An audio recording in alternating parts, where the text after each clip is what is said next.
Good morning.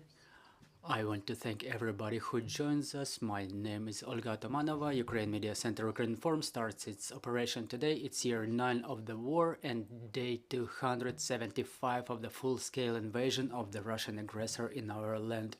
And traditionally, I want to thank the representatives of all the mass media who tell the world the truth about this war. Today we will discuss an important subject, important not during the war, but always. We will be talking about the countering domestic and gender-based violence. We will have panel discussion with the subject 16 days against violence. I want to introduce our speakers today. It's Oksana Zholnovych, Ministry of Social Policy of Ukraine, Kateryna Pavlichenko, Ministry of Internal Affairs of Ukraine, Pavlo Zamostian, UNFPA in Ukraine. Good morning. Pavlo Zamostian, UNFPA, Olena Vykhor, Office of the Human Rights Commissioner of the Verkhovna Rada of Ukraine, and Maryna Bardina, Verkhovna Rada of Ukraine. Good morning, dear participants. Today we can witness the beginning of the Ukraine-wide action 16 days against violence. We know that the Istanbul Convention came into effect on November 1st. So, Ms. Oksana, can you please tell us what are the mechanisms that policy trends implemented by the policy to support this subject, to support the people, unfortunately, afflicted by crimes like those? Thank you for this opportunity, to raise this important subject.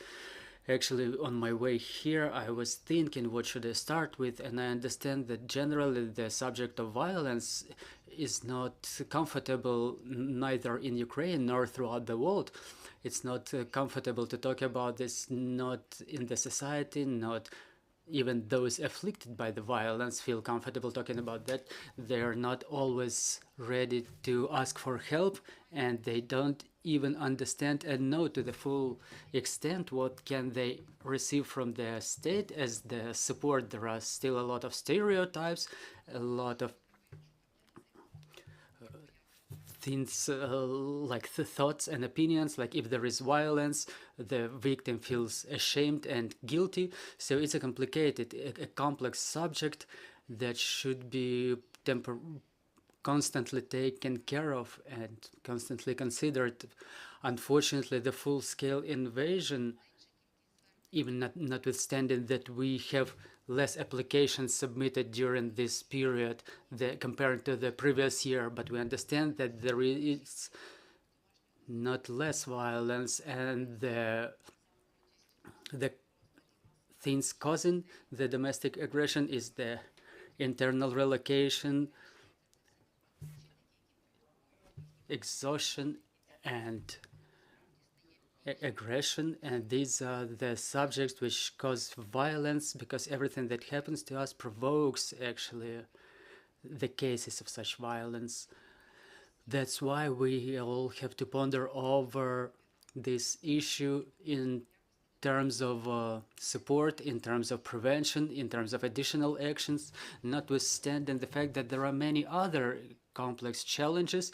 We still do not have to omit the subject of violence, because this is what we're fighting for, so that our state extends the helping hand to everybody who wants to feel protected, realized, and none of the difficulties that people face shouldn't have been omitted in none of the phases. And in this aspect, the ratification of the Istanbul Convention is a very big step forward, because it helps us implement new steps to decrease the level of violence in our state, to have us counter the violence in a more efficient manner, and implement individual case-to-case approach, and to offer social help to the people.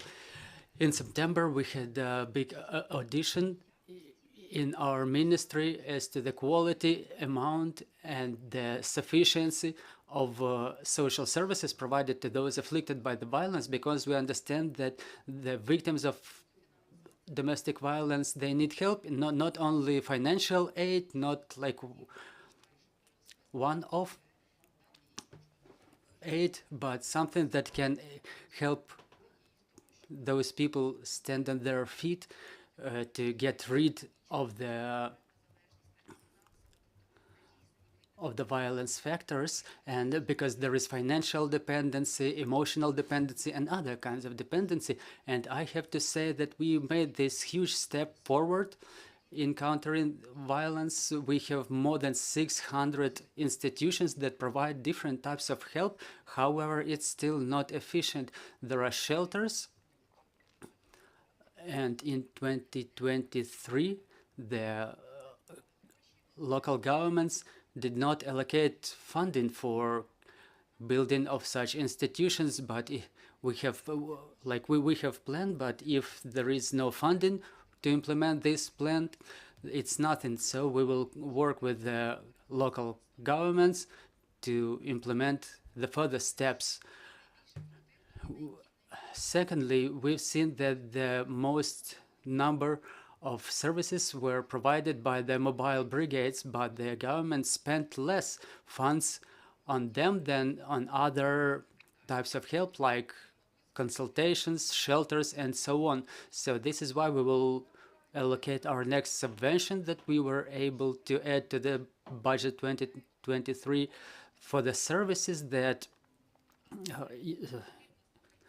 are mostly demanded, but we need standardization, we need formalization in these terms.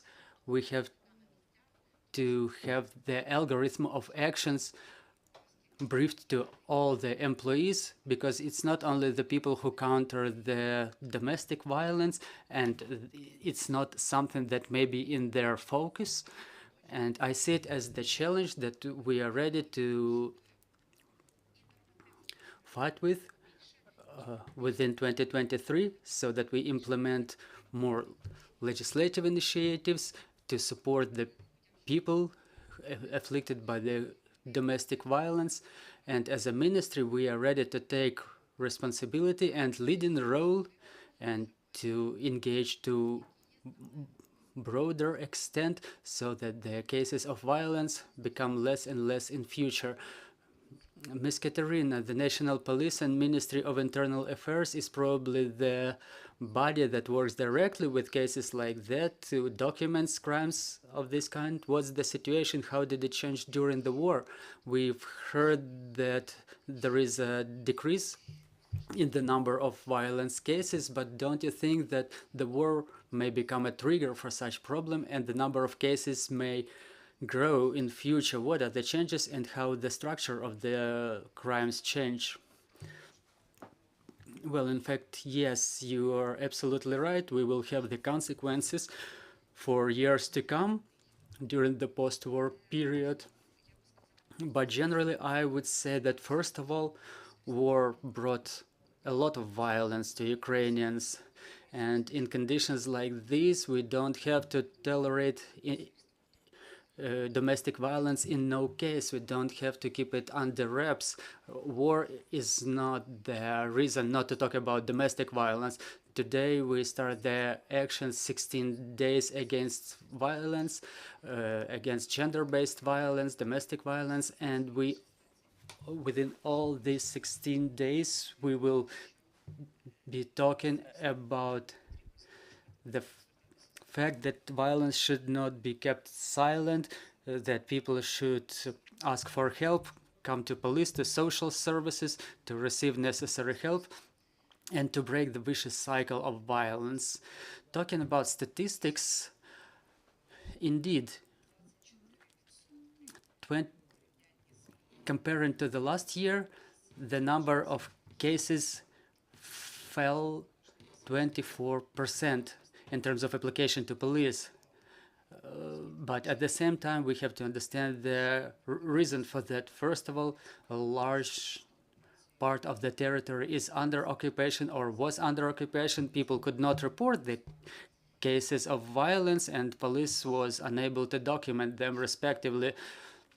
Besides, many Ukrainians now are internal refugees, Some of them went abroad, their families got separated. It's another specifics, but it's one of the reasons as well. For example, in western parts of Ukraine, where most of the internal refugees are relocated, there, for example, the reporting about violence even grew a little bit compared to the previous year. So we have to apply a differentiated approach, and we have to understand the statistics is somewhat different. So this is probably the answer to your question.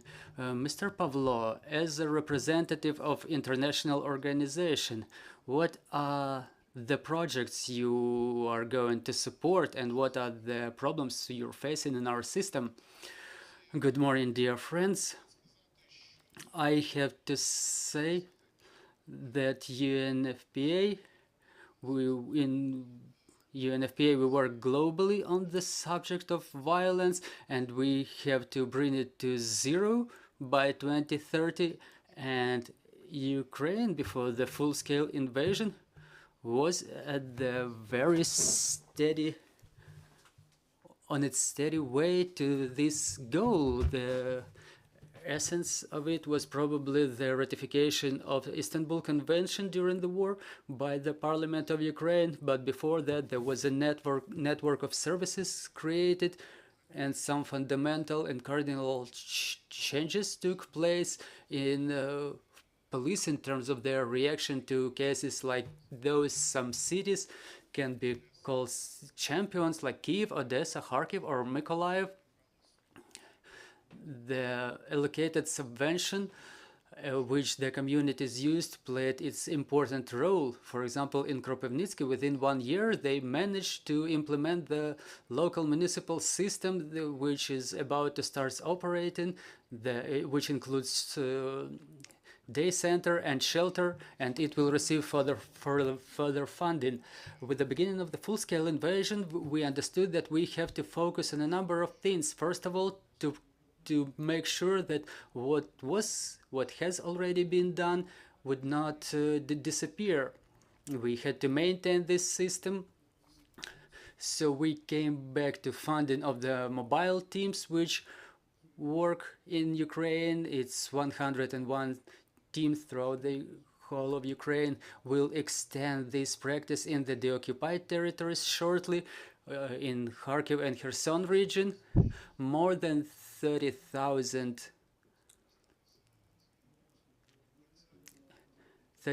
people already used the service like that from the beginning of the year. And we have crisis rooms, shelters, day centers, and but we still have to finish what was not finished before the war in terms of co-funding and to solve the issues that Miss Irina was talking about. And there is a problem of sexual violence related to the war. It's a new challenge for the society, and we have to create the opportunities for those afflicted by this problem to have them understand what kind of help they can receive. And we're talking here about the opening of the centers, of the help centers, support centers. It's initiated by the Office of the Vice Prime Minister for European and North Atlantic integration. More than 24,000 customers already applied to these centers. There is an online platform where applicants can receive psychological help, not like one-off session, but a steady support by the psychotherapists. It's not like simple psychologists, but highly qualified psychotherapists. So we reverted to the strategy of health. We launched the clinical mobile brigades in for maternity homes, which received 30 wagons for operation of such mobile teams, and the mobile teams with for psychological help, I hope will receive their vehicles soon. We are in process of procuring the vehicles for them.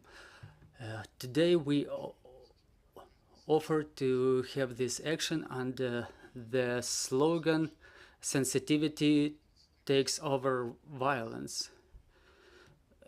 We had a research conducted in 30 cities, and it proved that only 2 persons out of 30 are ready to react to the violence that they see by their side towards men or women, or even to a family member, to report the case to the police, or say if something happens in the street or in their home.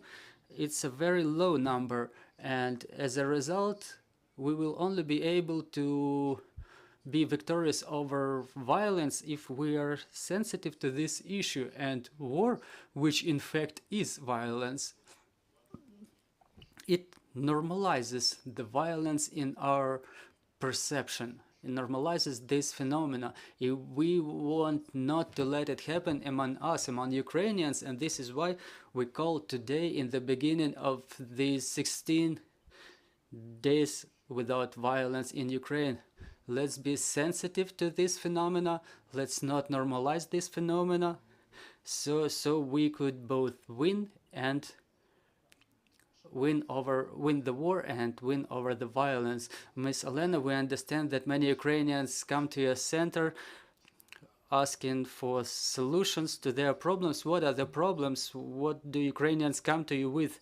Good morning. Well, generally talking in figures and statistics, in the number of for the Human Rights Commissioner of Ukraine, as of today, we published 36,000 applications, and preparing to today's date, you see I'm dressed in orange. It's a symbol. It's the color against violence. And actually, when we analyzed the applications, the reports on domestic violence, there were 116 such reports, and we've seen the tendency that these reports, the number of these reports decreased compared to the previous year, during which such number was 180, and we understand that the subject of full-scale invasion moved the issue of domestic violence to the background, so to say. But it's still important because we drew the parallels, because all the preventive measures that we were taking previously, they already brought their results.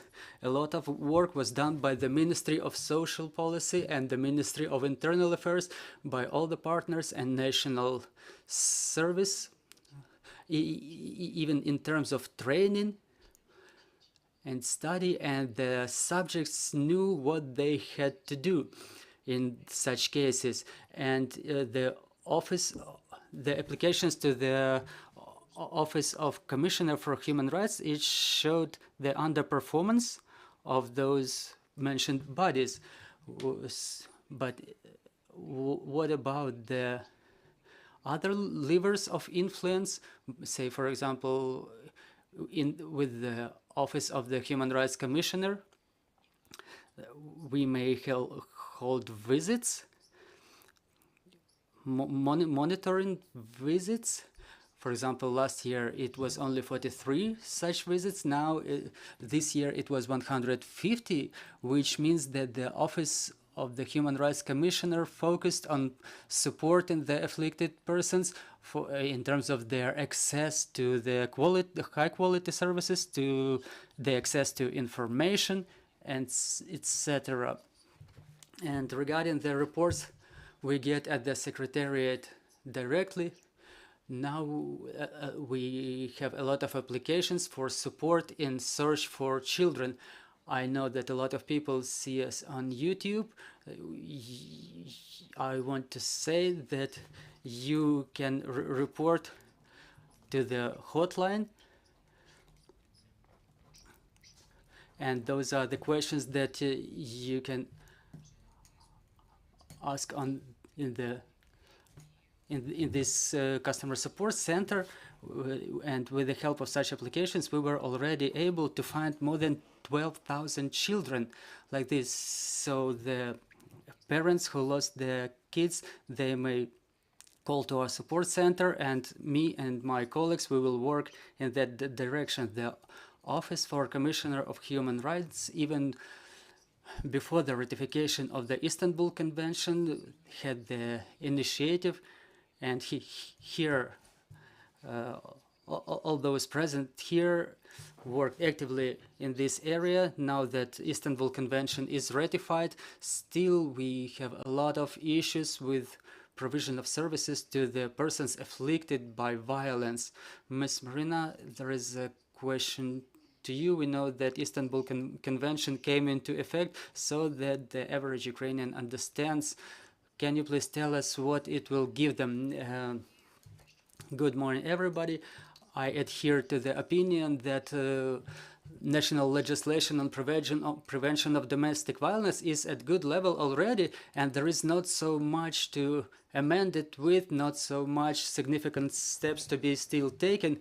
It's the cooperation with courts, police, parliament, who understand practically what works already and what is still about to be done. So it's good that there is such cooperation is already in place.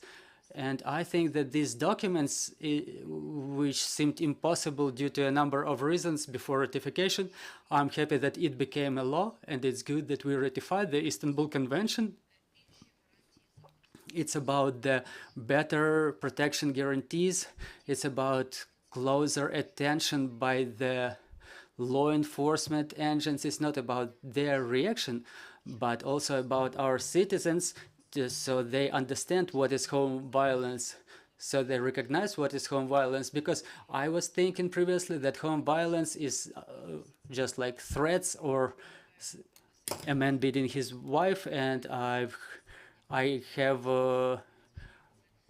memories of what home violence is. My neighbors were like that, and it's terrible when people get when children get educated in conditions like that. But we have to provide education on communication between the people, between partners in the families.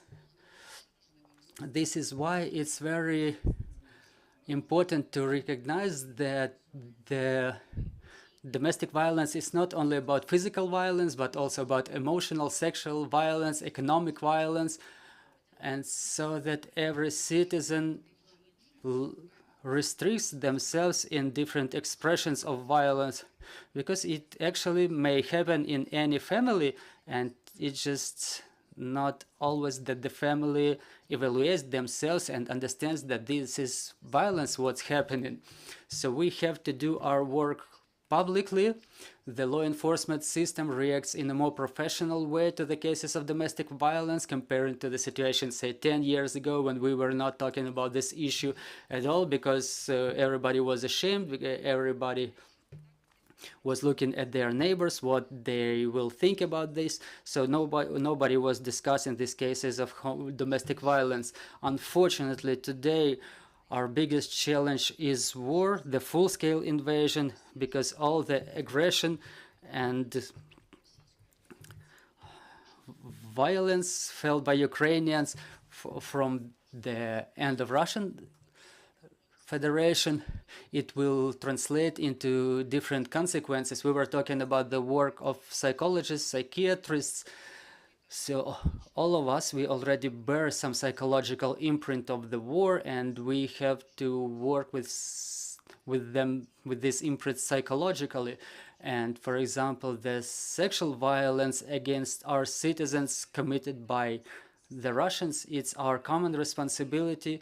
both citizens and the states. We have to repel it and we have to react. So we work on the legislation to support the people afflicted by violence, not to let them alone on their own, so that the people are not left alone with their experiences. We have to support them, and this is the moment we're all going through now.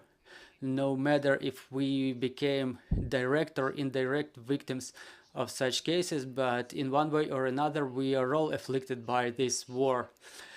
And in fact, I am very happy, not happy with the fact of war, but I'm happy that our state can keep going, can keep working in the direction of countering the violence when different branches of the government cooperate closely to counter these challenges. Ms. Kateryna, we started talking about the statistics of the Human Rights Commissioner Office. The statistics of in your organization, we would like to hear during this period of full-scale invasion, how many cases do we have documented, how many crimes? How many reports did you get? How many reports from applications from the children? And who was punished? What's with the perpetrators? I would like to focus my attention on the fact that all the law enforcement agencies are now aimed at documenting the crimes committed by Russia in Ukraine. I mean, war crimes. It's more than 40,000 such crimes were already documented by law enforcement agencies. Talking about these crimes and violence in general, violence against women, gender-based violence, we cannot omit the subject of sexual violence under conditions of war. Ms. Maryna started talking about that already. So those crimes are maximally latent. People are reluctant to talk about them. However, the law enforcement bodies, they gather the evidences of such crimes and they document them. It's not so much of them, and we understand that it's on the top of the iceberg. It's only a fraction, and we will hardly manage to understand the number of the crimes like this committed during this full-scale invasion. However, even today already, 42 criminal cases are opened by the investigators of the National Police of Ukraine, and these cases are being filed by the Security Service of Ukraine as well. I know that 42 cases doesn't necessarily mean the number of victims or perpetrators or number of the facts, but those are the criminal cases which may include several situations, several facts, several victims.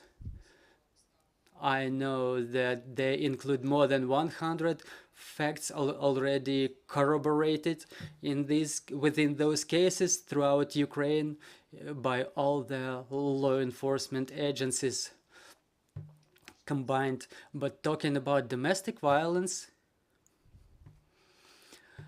we really see that in total statistics is less.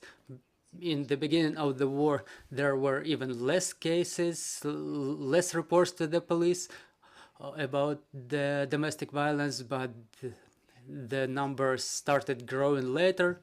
And this is what's different between Ukrainians and Russians, that we do not tolerate violence. If there is violence, we talk about it and we report it. So from the beginning of the year, we had more than 202,000 reports related to domestic violence. Well, it's really 24% less than the previous year, because within the first 10 months of the year 2021, we had 267,000 reports. But we have to understand that part of the territory was under occupation, part of the territory is still occupied, and our So our statistics as of now is like this. Dear colleagues, your questions, please. Good morning, Ukrinform. I have a question to Ms. Pavlichenko. Can you please inform how many police mobile teams work in Ukraine and in which regions? Yes, the mobile teams, Polina, are the mobile groups to counter and to react to the cases of domestic violence.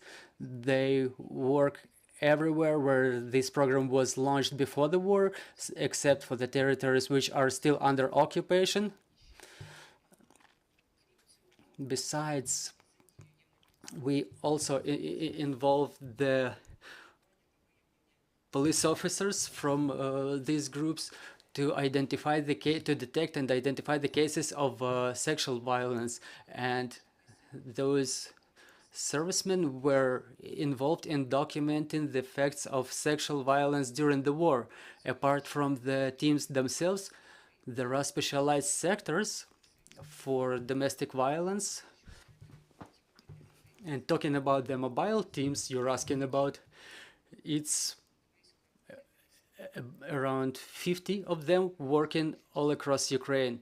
But again, part of the territory is occupied, and respectively, police is not being engaged in any activities there. Thank you. Vitaly Golod, Ukrinform.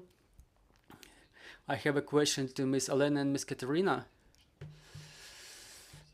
A recent case in Zaporizhia, there was a piece of news. A famous volunteer Valeria Ovcharova from Zaporizhia said that her kid was kidnapped and deported to Russia on 16th of September. She received the response from police that physically the child is in Kharkiv with their father, and then crossed the border with Poland and ended up in Russia. That's the report they received from the border service of Ukraine. And the question is, what are the chances to bring the child back? And the question to Ms. Kateryna is that the volunteer suspects that the police is in cahoots with the father. Could it happen that really physically the police officers could not physically track the absence of the child? Or can the police officers, for example, double check not only physically, but by telephone, for example, and maybe circumvent it in that way? If you've seen a post like that on the social network, you could also see my post. It was yesterday around 9 or 10 in the evening. I contacted directly the woman who reported this issue, and the office of the commissioner works with this case directly. And availing myself of opportunity, I would like to draw your attention to the fact that the office also actively monitors all the mass media and any information with regard to the violation of human rights, including child's rights, including deportation. We start working with this issue immediately. We send the information to National Information Bureau, to Security Service of Ukraine, to Ministry of Internal Affairs to consolidate our efforts. And then I have contact details of the mother to find out the details, and every child being returned.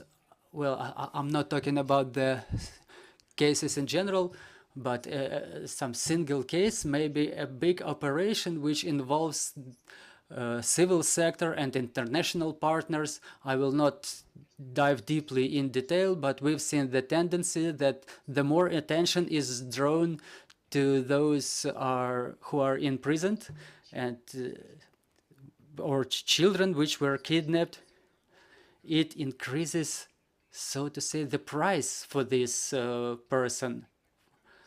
And the parents, they have to understand that if there is a report to the government agencies, we know about this case and we keep in touch. We work with that.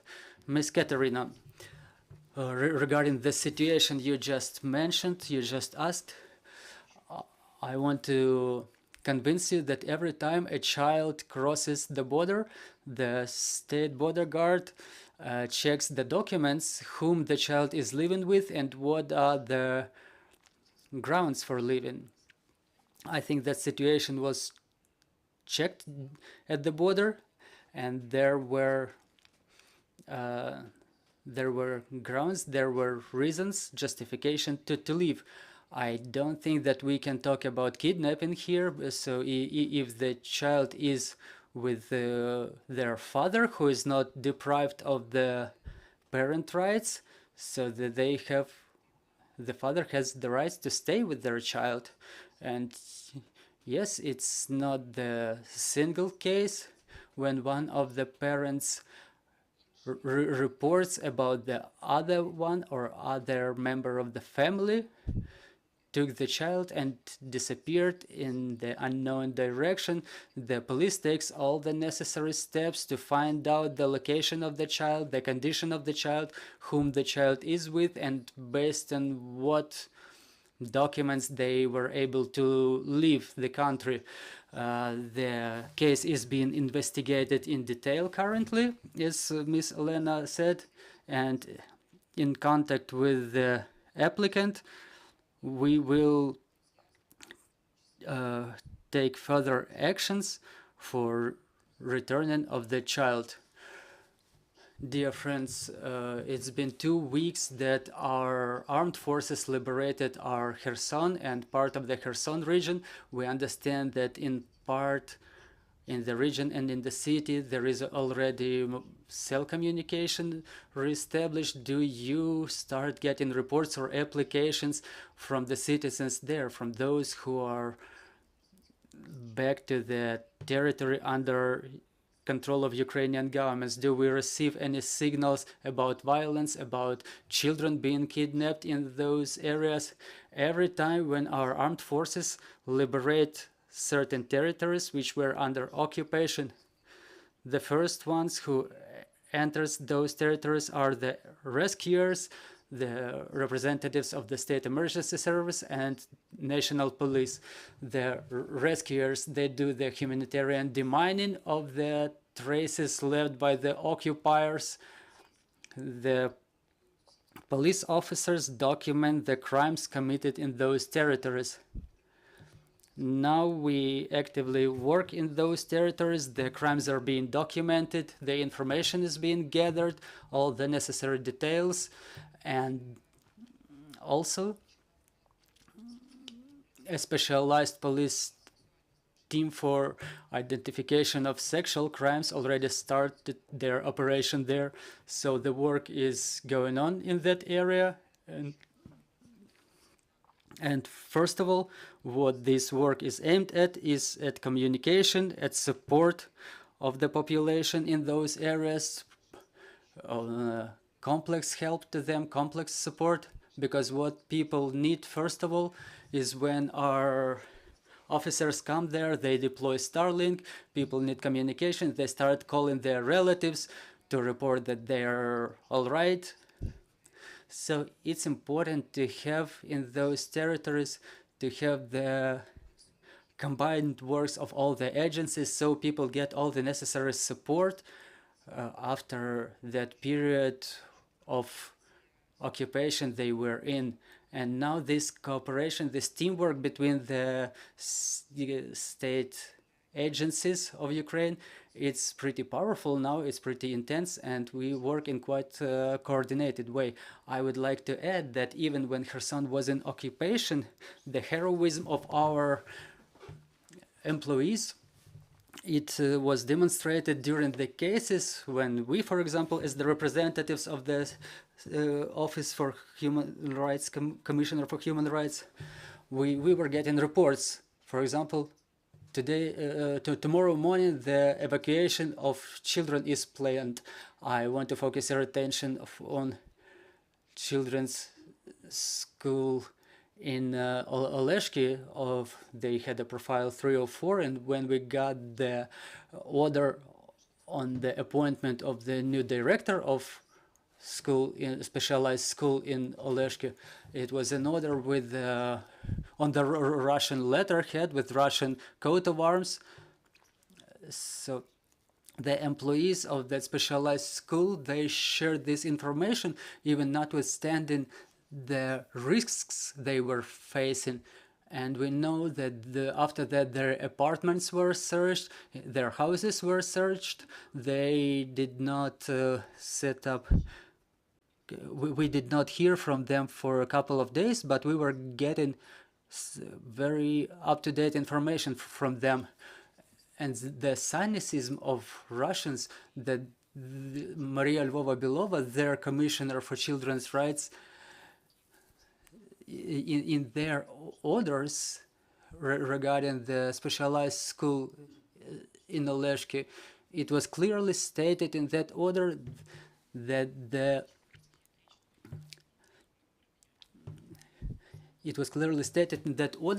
children are about to be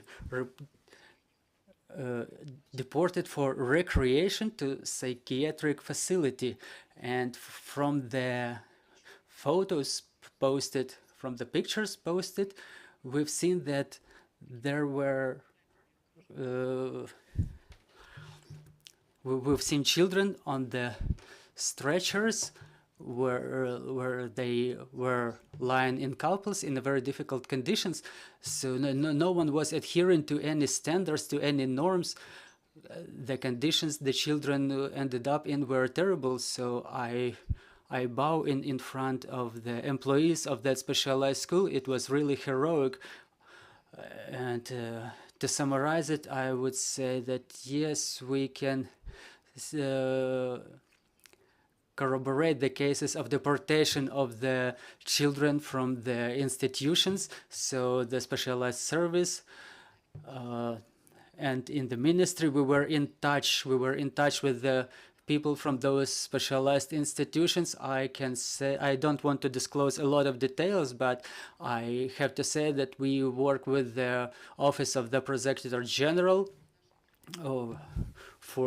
to find the ways to return our children back to Ukraine and to corroborate the facts of crimes. We know already about the facts of deportation, and as Ms. Kateryna mentioned, the first ones who enter the occupied territories are the representatives of national police. So upon demanding, after we can resume the operation of all the social services, we call the representatives of all the local governments to resume the operation of the service for human rights, because we understand that there are orphaned kids whose parents were kidnapped or whose parents died, and the children may end up without proper care by the adults. And we developed special algorithm of how to resume the operation of the service for children's rights, because we understand that the specialists who were working there before in those territories, many of them left, many of them cannot fulfill their duties to a number of reasons. So there is a staffing issues. So we're working on the issue of refilling the staff, replenishment of personnel. We provide special trainings for such people of how they should act in conditions like that to start the full-fledged protection of the children in the deoccupied territories. And just for information purposes as to the work of the mobile teams, there are not only brigades who submit to the police. We have 516 mobile teams for socio-psychological help. It's not a small number. They work all across Ukraine, and people can get help calling to 1547 hotline. It's a national line. Also, you can call at at the hotline 0800 213 103. It's both for children and adults, where they can get any psychological help. Dear colleagues, do you have any questions to our speakers? I think no more questions in the studio. I want to thank our speakers for this important conversation. Dear colleagues, thank you for your interest in this subject. Let's trust in our armed forces, work together for our victory, and glory to Ukraine. Glory to the heroes.